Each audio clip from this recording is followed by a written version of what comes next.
Welcome to Dweller of the Dark. We are a channel honoring the yellowed and blackened bones of many prominent authors. We will be digging up several obscure, strange, and forgotten authors who influenced many of the great horror, science fiction, and fantasy writers today. More tales of the horrifying, obscure, strange, and forgotten are climbing out of the tombs. Subscribe, comment, like, donate, or I'll send Thaddeus Forge to steal your heathen soul. Unknown horror masters, send us ghoulish delights for the Skull and Bones collection. Your pound of writer's flesh will continue to feed our ghouls for now. Books, websites, podcasts, in the links below. Children of Horror, Legion of Ghouls. Tonight, the season of Halloween has arrived. Each day, night, or hell, whenever the spirit commands us, we'll be presenting all manner of Halloween-themed tales, short stories, a novel or two, and much more. Tonight, we let the blood fly with Bram Stoker, Dracula. Chapter 3, Jonathan Harker's Journal, continued. When I found that I was a prisoner, a sort of wild feeling came over me. I rushed up and down the stairs, trying every door and peering out of every window I could find. But after a little, the conviction of my helplessness overpowered all other feelings. When I look back after a few hours, I think I must have been mad for the time, for I behaved much as a rat does in a trap.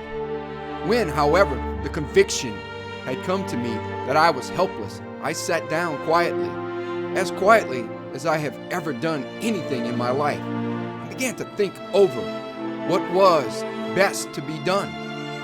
I am thinking still, and as yet have come to no definite conclusion. Of one thing only am I certain, that it is no use making my ideas known to the Count. He knows well that I am imprisoned, and as he has done it himself, and has doubtless his own motives for it, he would only deceive me if I trusted him fully with the facts. So far as I can see, my only plan will be to keep my knowledge and my fears to myself, and my eyes open. I know, either being deceived like a baby by my own fears, or else I am in desperate straits. And if the latter be so, I need and shall need all my brains to get through. I had hardly come to this conclusion when I heard the great door below shut and knew that the Count had returned. He did not come at once into the library, so I went cautiously to my own room and found him making the bed. This was odd, but only confirmed what I had all along thought, that there were no servants in the house. When later I saw him through the chink of the hinges of the door laying the table in the dining room, I was assured of it. For if he does himself all these menial offices, surely it is proof that there is no one else to do them. This gave me a fright, for if there is no one else in the castle, it must have been the Count himself, who was the driver of the coach that brought me here. This is a terrible thought, for if so, what does it mean that he could control the wolves as he did by only holding up his hand in silence? How was it that all the people at Bistritz and on the coach had some terrible fear for me? What meant the giving of the crucifix, of the garlic, of the wild rose, of the mountain ash? Bless that good woman who hung the crucifix round my neck, for it is a comfort and a strength to me whenever I touch it. It is odd that a thing which I have been taught to regard with disfavor and as idolatrous should in a time of loneliness and trouble be of help. Is it that there is something in the essence of the thing itself, or that it is a medium, a tangible help in conveying memories of sympathy and comfort? Sometime, if it may be, I must examine this matter and try to make up my mind about it. In the meantime, I must find out all I can about Count Dracula, as it may help me to understand. Tonight, he may talk of himself. If I turn the conversation that way, I must be very careful, however, not to awake his suspicion. Midnight. I have had a long talk with the Count. I asked him a few questions on Transylvania history, and he warmed up to the subject wonderfully. In his speaking of things and people, and especially of battles, he spoke as if he had been present at them all. This he afterwards explained by saying that to a boyar, the pride of his house and name is his own pride, that their glory is his glory, that their fate is his fate. Whenever he spoke of his house, he always said we, and spoke almost in the plural, like a king speaking. I wish I could put down all he said exactly as he said it, for to me it was most fascinating. It seemed to have in it a whole history of the country. He grew excited as he spoke, and walked about the room, pulling his great white mustache and grasping anything on which he laid his hands as though he would crush it by main strength.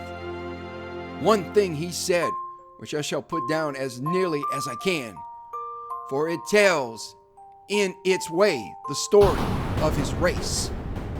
We Zekelis have a right to be proud, for in our veins flows the blood of many brave races who fought as the lion fights for lordship.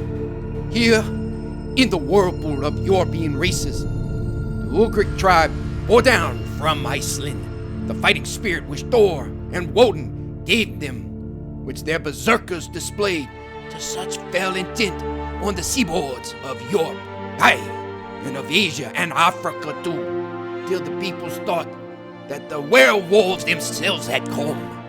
Here too, when they came, they found the Huns, whose warlike fury had swept the earth like a leaving flame, till the dying peoples held that in their veins ran the blood of those old witches who, expelled from Scythia, had made it with the devils in the desert. Fools, fools!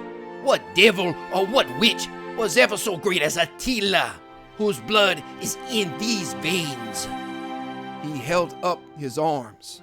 Is it a wonder that we were a conquering race? That we were proud? That when the Magyar, the Lombard, the Var, the Bulgar, or the Turk poured his thousands on our frontiers, we drove them back? Is it strange that when Arpad and his legion swept through the Hungarian fatherland, he found us here when he reached the frontier? That the Hungfogalalas was completed there, and when the Hungarian flood swept eastward, the Zelelkes were claimed as kindred by the victorious Magyars, and to us for centuries was trusted the guarding of the frontier of Turkeyland. Aye, and more than that, endless duty of the frontier guard, for, as the Turks say, water sleeps, an enemy is sleepless. Who more gladly than we throughout the four nations received the bloody sword, or at its warlike call flocked quicker to the standard of the king? When was redeemed that great shame of my nation, the shame of Kasava, when the flags of the Wallach and the Magyar went down beneath the crescent? Who was it but one of my own race who, as Vojvodi, crossed the Danube and beat the Turk on his own ground? This was a Dracula indeed. Woe was it that his own unworthy brother, when he had fallen, sold his people to the Turk and brought the shame of slavery on them. Was it not this Dracula, indeed, who inspired that other of his race, who in a later age again and again brought his forces over the great river into Turkey land, who, when he was beaten back, came again and again and again, though he had to come alone from the bloody field where his troops were being slaughtered, since he knew that he alone could ultimately triumph.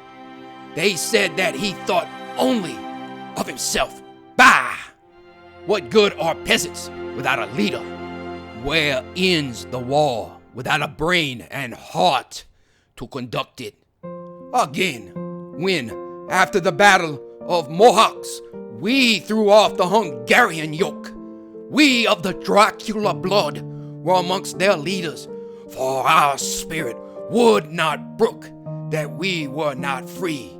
Ah, young sir, the Skelos and the Dracula, as their heart's blood, their brains, and their swords, can boast a record that mushroom growths like the Habsburgs and the Romanovs can never reach. The warlike days are over. Blood is too precious a thing in these days of dishonorable peace, and the glories of the great races are as a tale that is told. It was by this time close on morning, and we went to bed. This diary seems horribly like the beginning of the Arabian Nights, for everything has to break off at cockcrow, or like the ghost of Hamlet's father. 12 May. Let me begin with facts, bare, meager facts, verified by books and figures, and of which there can be no doubt. I must not confuse them with experiences which will have to rest on my own observation or my memory of them. Last evening, when the Count came from his room, he began by asking me questions on legal matters and on the doing of certain kinds of business. I had spent the day wearily over books and, simply to keep my mind occupied, went over some of the matters I had been examining at Lincoln's Inn. There was a certain method in the Count's inquiries, so I shall try to put them down in sequence. The knowledge may somehow or sometime be useful to me. First, he asked if a man in England might have 2 solicitors or more. I told him he might have a dozen if he wished, but that it would not be wise to have more than 1 solicitor engaged in one transaction, as only one could act at a time, and that the change would be certain to militate against his interest. He seemed thoroughly to understand, and went on to ask if there would be any practical difficulty in having one man to attend, say to banking, and another to look after shipping, in case local help were needed in a place far from the home of the banking solicitor. I asked him to explain more fully, so that I might not, by any chance, mislead him. So he said, I shall illustrate your friend and mine, Mr. Peter Hawkins, from under the shadow of your beautiful cathedral at Exeter, which is far from London, buys for me through your good self my place at London. Good. Now here let me say frankly, lest you should think it strange, that I have sought the services of one so far off from London instead of someone resident there, that my motive was that no local interest might be served save my wish only, and as one of London residents might, perhaps, have some purpose of himself or friend to serve, I went thus afield to seek my agent, whose labors should be only to my interest. Now suppose I, who have much of affairs, wish to ship goods, say, to Newcastle, or Durham, or Harwich, or Dover. Might it not be that it could with more ease be done by consigning to one in these ports? I answered that certainly it would be most easy, but that we solicitors had a system of agency, one for the other, so that local work could be done locally on instruction from any solicitor, so that the client simply placing himself in the hands of one man, could have his wishes carried out by him without further trouble. What? Said he. I could be at liberty to direct myself. Is it not so? Of course, I replied, and such is often done by men of business who do not like the whole of their affairs to be known by any one person.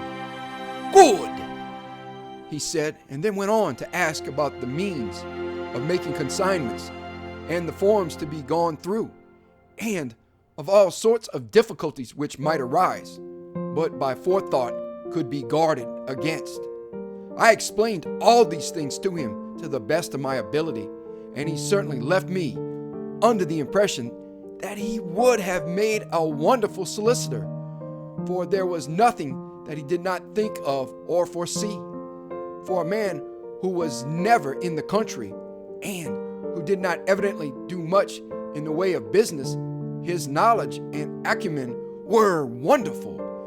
When he had satisfied himself on these points of which he had spoken, and I had verified all as well as I could by the books available, he suddenly stood up and said, have you written since your first letter to our friend Mr. Peter Hawkins, or to any other? It was with some bitterness in my heart that I answered that I had not, that as yet I had not seen any opportunity of sending letters to anybody. Then write now, my young friend, he said, laying a heavy hand on my shoulder.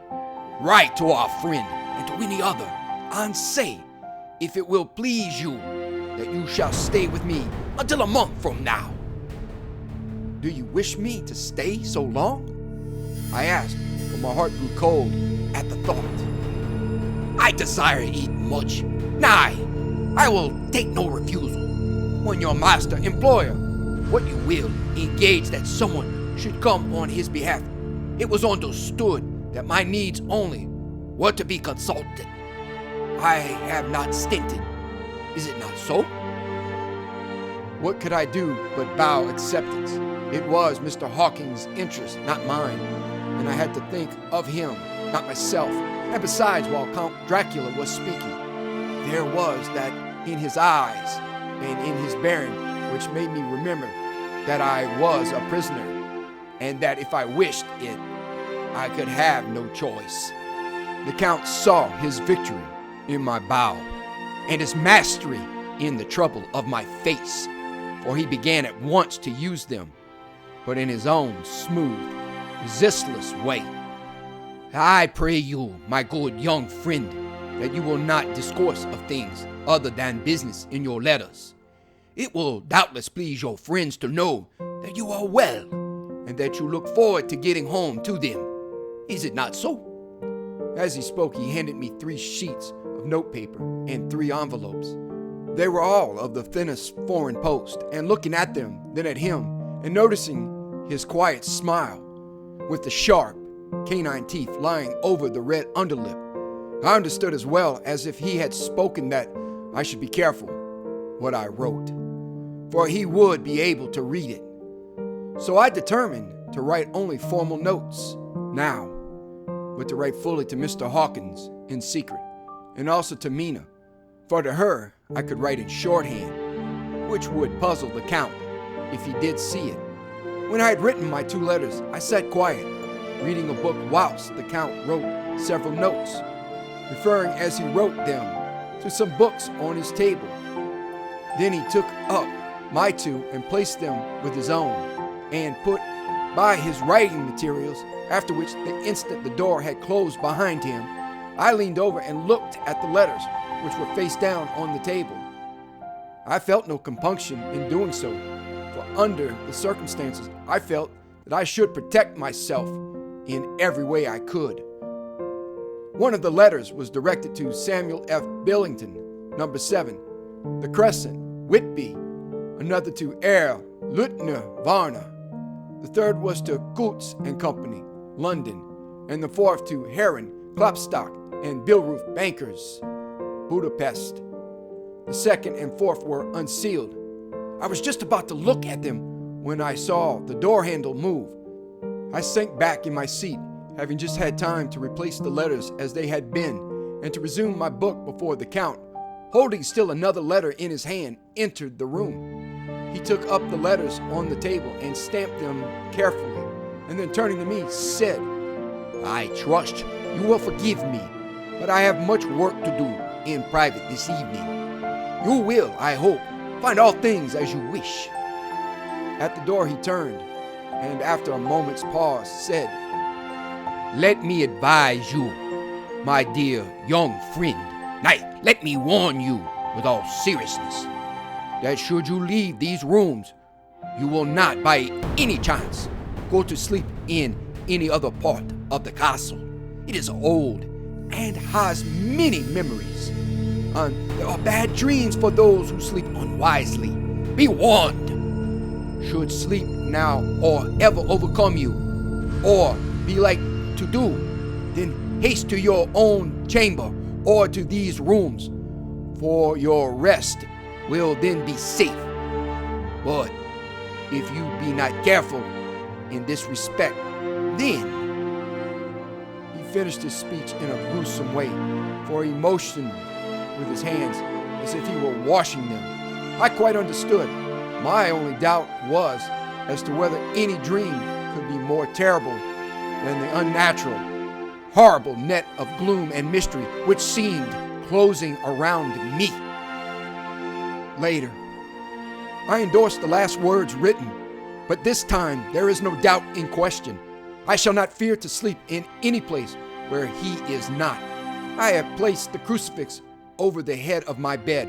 I imagine that my rest is thus freer from dreams, and there it shall remain. When he left me, I went to my room. After a little while, not hearing any sound, I came out and went up the stone stair to where I could look out towards the south. There was some sense of freedom in the vast expanse, inaccessible though it was to me, as compared with the narrow darkness of the courtyard.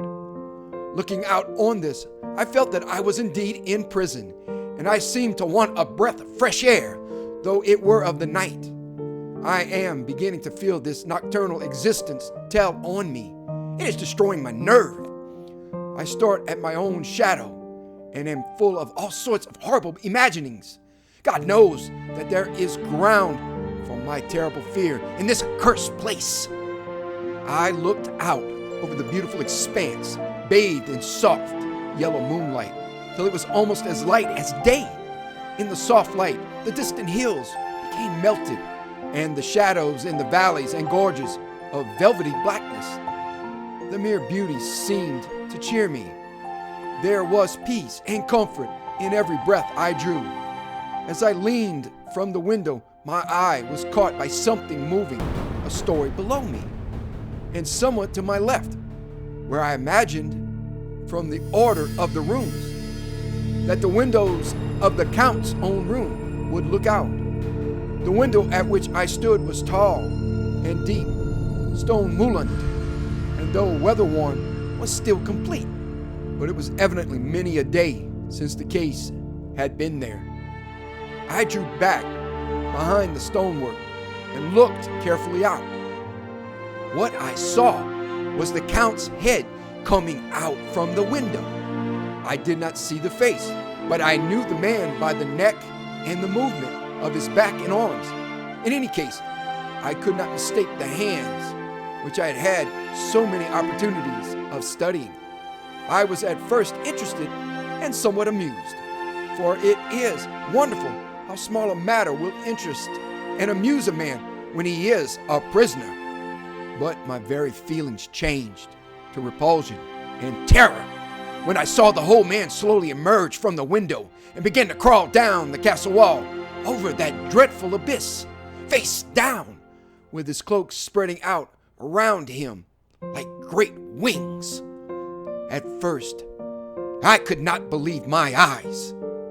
I thought it was some trick of the moonlight, some weird effect of shadow. But I kept looking, and it could be no delusion. I saw the fingers and toes grasp the corners of the stones, worn clear of the mortar by the stress of years, and by thus using Every projection and inequality moved downwards with considerable speed, just as a lizard moves along a wall. What manner of man is this? Or what manner of creature is it in the semblance of man? I feel the dread of this horrible place overpowering me. I am in fear, in awful fear, and there is no escape for me. I am encompassed about with terrors that I dare not think of. 15 May. Once more have I seen the Count go out in his lizard fashion. He moved downwards in a sidelong way, some 100 feet down, and a good deal to the left. He vanished into some hole or window.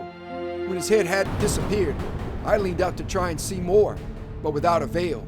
The distance was too great to allow a proper angle of sight. I knew he had left the castle now, and thought to use the opportunity to explore more than I had dared to do as yet. I went back to the room, and taking a lamp, tried all the doors. They were all locked as I had expected, and the locks were comparatively new. But I went down the stone stairs to the hall where I had entered originally. I found I could pull back the bolts easily enough and unhook the great chains. But the door was locked, and the key was gone. That key must be in the Count's room. I must watch should his door be unlocked, so that I may get it and escape. I went on to make a thorough examination of the various stairs and passages, and to try the doors that opened from them. One or two small rooms near the hall were open, but there was nothing to see in them except old furniture, dusty with age and moth-eaten. At last, however, I found one door at the top of the stairway, which, though it seemed to be locked, gave a little under pressure. I tried it harder and found that it was not really locked, but that the resistance came from the fact that the hinges had fallen somewhat, and the heavy door rested on the floor. Here was an opportunity which I might not have again, so I exerted myself, and with many efforts forced it back so that I could enter. I was now in a wing of the castle further to the right than the rooms I knew, and a story lower down. From the windows I could see that the suite of rooms lay along to the south of the castle, the windows of the inn room looking out both west and south. On the latter side as well as to the former, there was a great precipice. The castle was built on the corner of a great rock, so that on three sides it was quite impregnable, and great windows were placed here where sling or bow or culverin could not reach, and consequently light and comfort impossible to a position which had to be guarded were secured. To the west was a great valley, and then rising far away, great jagged mountain fastnesses, rising peak on peak, the sheer rock studded with mountain ash and thorn, whose roots clung in cracks and crevices and crannies of the stone. This was evidently the portion of the castle occupied by the ladies in bygone days, for the furniture had more air of comfort than any I had seen. The windows were curtainless, and the yellow moonlight flooding in through the diamond panes enabled one to see even colors, whilst it softened the wealth of dust which lay over all and disguised in some measure the ravages of time and the moth. My lamp seemed to be of little effect in the brilliant moonlight, but I was glad to have it with me, for there was a dread loneliness in the place which chilled my heart and made my nerves tremble. Still, it was better than living alone in the rooms which I had come to hate from the presence of the Count. And after trying a little to school my nerves, I found a soft quietude come over me. Here I am, sitting at a little oak table, where in old times possibly some fair lady sat to pen, with much thought and many blushes, her ill-spelt love letter, and writing in my diary in shorthand all that has happened since I closed it last. It is 19th century, up to date with a vengeance, and yet, unless my senses deceive me, the old centuries had and have powers of their own, which mere modernity cannot kill. Later, the morning of 16 May, God preserve my sanity, for to this I am reduced. Safety and the assurance of safety are things of the past. Whilst I live on here, there is but one thing to hope for, that I may not go mad, if indeed I be not mad already.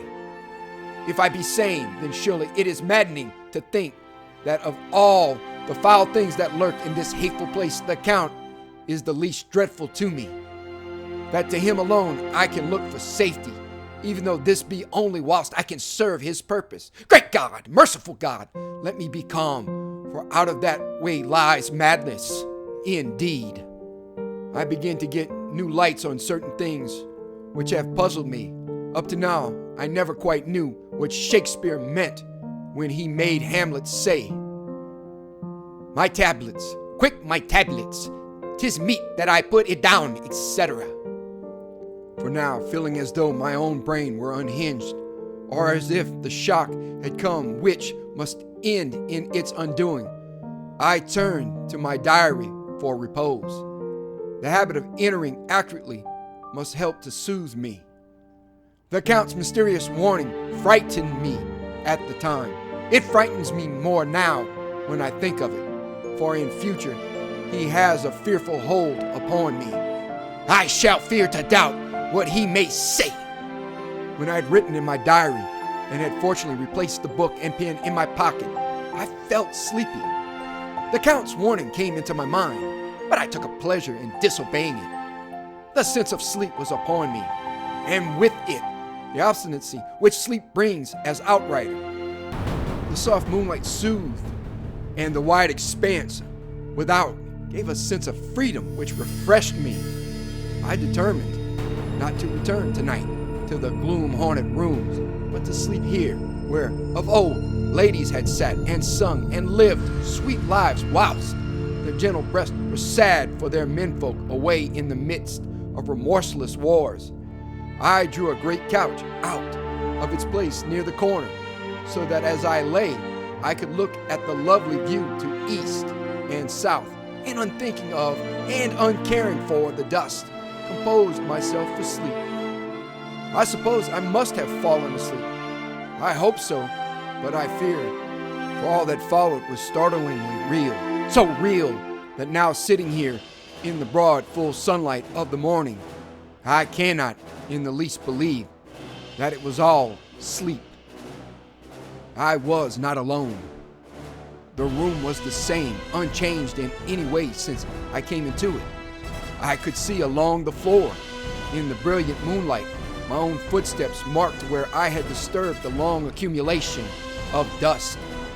In the moonlight opposite me were three young ladies by their dress and manner.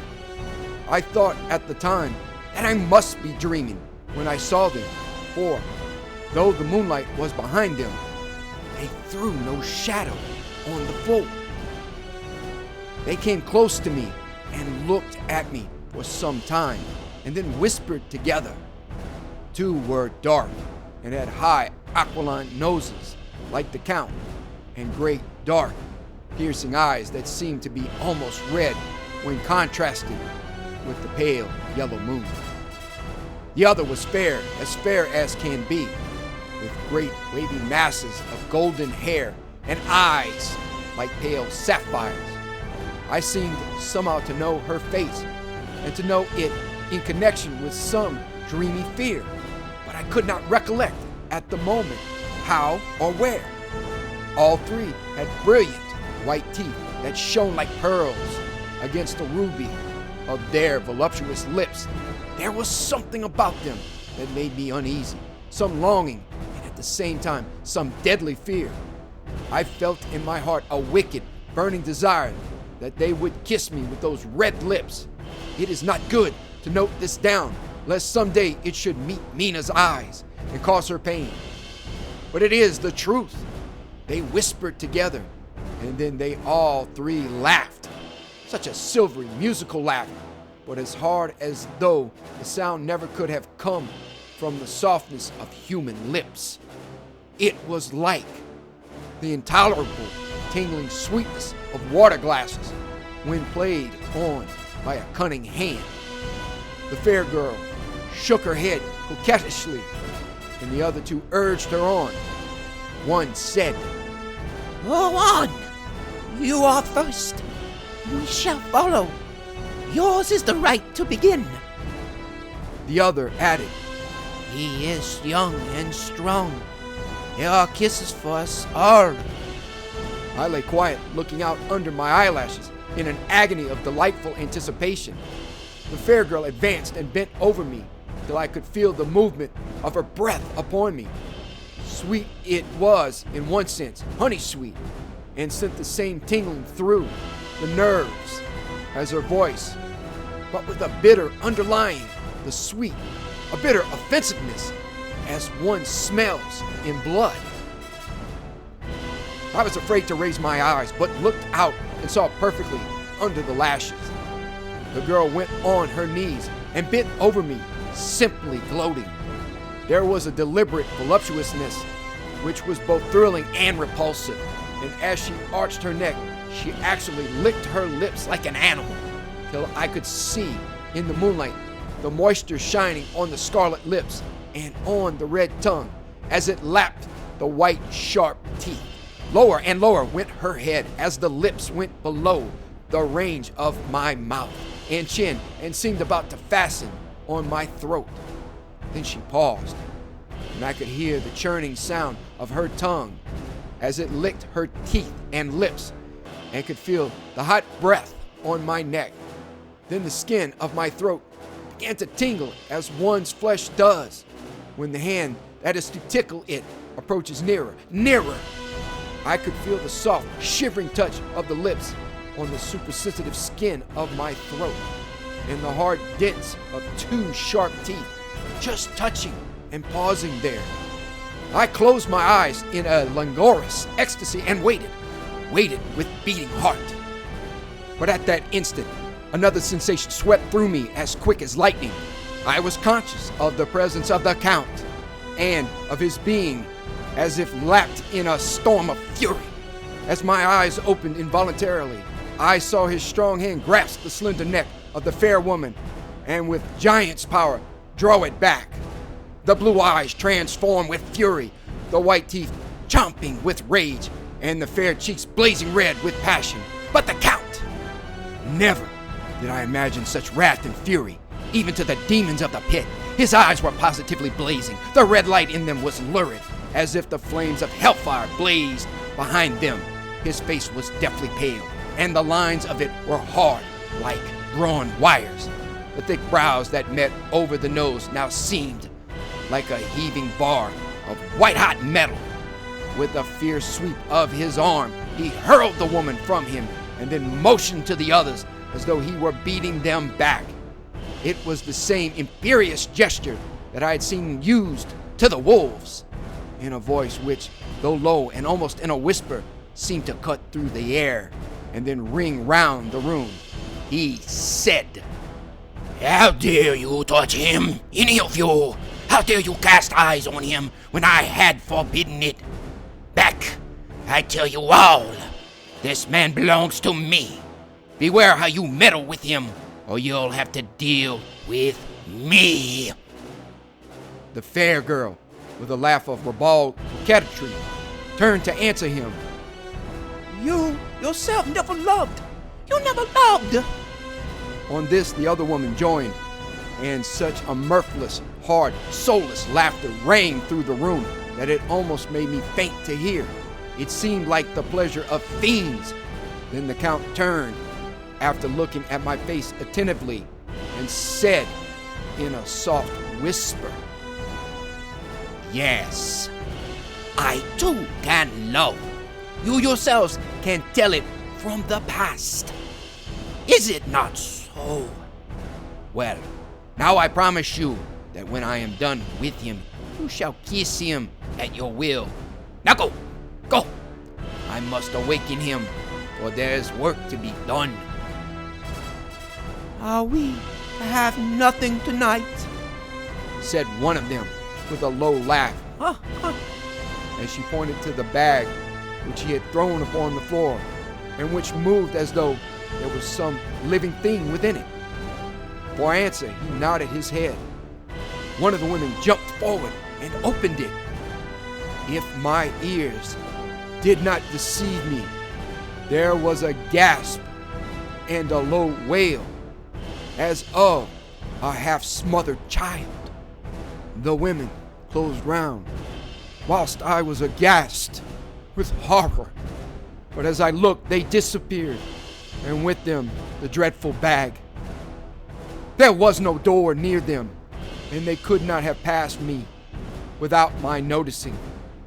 They simply seemed to fade into the rays of the moonlight and pass out through the window, for I could see outside the dim, shadowy forms for a moment before they entirely faded away. Then the horror overcame me, and I sank down unconscious. Thank you for listening. Have a great night.